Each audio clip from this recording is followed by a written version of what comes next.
ఒకరోజు రావణుడు కైలాస పర్వతం మీదుగా తన పుష్పక విమానంపై ప్రయాణిస్తూ ఉంటాడు. అది అనుకోకుండా అకస్మాత్తుగా ఆగిపోతుంది.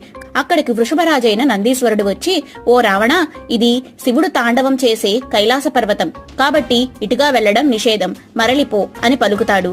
కాని ఎంతో అహంకారి అయిన రావణాసురుడు ఈ శంకరుడు ఉండే ప్రాంతాన్ని నేనెందుకు విడిచి వెళ్లాలి అని ఎంతో గర్వంతో కైలాస పర్వతాన్ని పైకి ఎత్తేస్తాడు. ఇదంతా గమనిస్తున్న శంకరుడు రావణుడి గర్వం అణచడానికై కైలాస పర్వతాన్ని తన బొటనవేలుతో అదిమి పెడతాడు. దానితో పర్వతం కింద ఉన్న రావణుడు అణిగిపోతాడు. ఆ బాధని భరించలేక రావణుడు గట్టిగా కేకలు వేస్తూ శివుణ్ణి స్తుతిస్తాడు. కొంతకాలానికి ప్రసన్నుడైన పరమేశ్వరుడు ప్రత్యక్షమై, నువ్వు చేసిన స్తుతికి, నువ్వు అరిచిన అరుపులకి నీకు ఇక మీదట రావణ అనే నామంతో ప్రసిద్ధి అవుతావు అని పలికాడు. ఈ విషయం కనుక కొత్తగా తెలుసుకుంటే హరహర మహాదేవ అని కామెంట్ చేయండి.